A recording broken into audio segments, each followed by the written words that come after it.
The world is supposed to run on rules, agreements, institutions, laws. One of the most consequential responsibilities our Constitution grants a president is appointing a Supreme Court justice. But what if it doesn't anymore? What if it runs on people? They ensure that ours is a system of laws, not of men. One decision, global consequences. This has happened before, and it didn't end well. Lately, the world feels different, more tense, more emotional, more unpredictable. Most global decisions depend on who is in charge, not just on the rules they are supposed to follow. And there is a new global order. Let's look into it.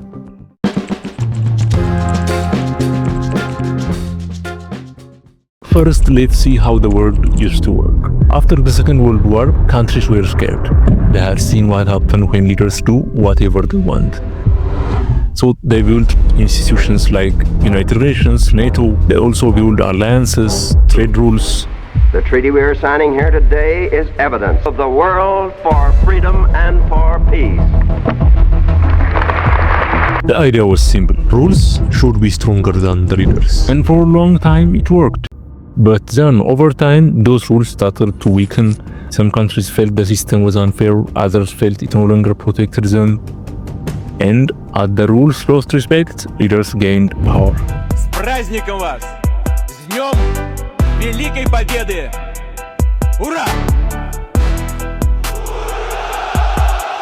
Decisions that once took months now happens in days, sometimes even hours.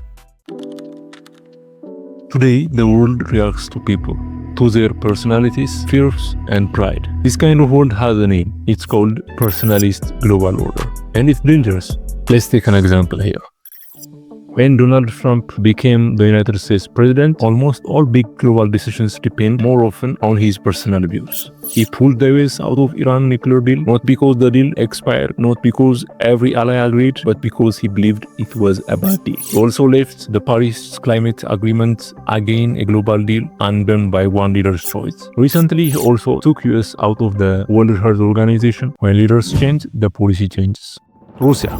Vladimir Putin has also ruled directly or indirectly for 2 decades.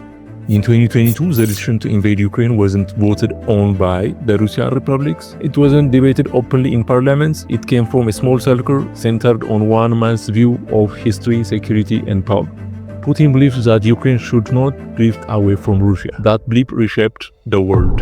When we come to Israel, Benjamin Netanyahu has been prime minister longer than almost anyone in Israel history. His approach to security, especially decisions related to Iran, has stayed consistent even as the government changed. Military strikes, diplomatic pressure, and hard-line positions often followed his personal judgment about threats and survival. Even in China, for decades, China tried something different. Power was shared, leaders rotated. That changed under reshaping. The term limits were removed, the military answers more directly to him. Big decisions now flow from the top to bottom. Different countries, different systems, same pattern. When one person matters more than the rules or the government, the world becomes faster, sharper, and more fragile.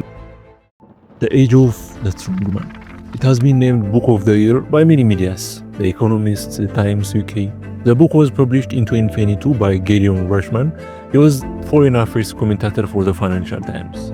The book is about how this current cult of leaders threatens democracy around the world. Each chapter is devoted to different leaders. It clearly states the patterns of personalist world order and how the democratic illusion has set in every corner of the world. From Trump to reshaping, Putin, Erdogan.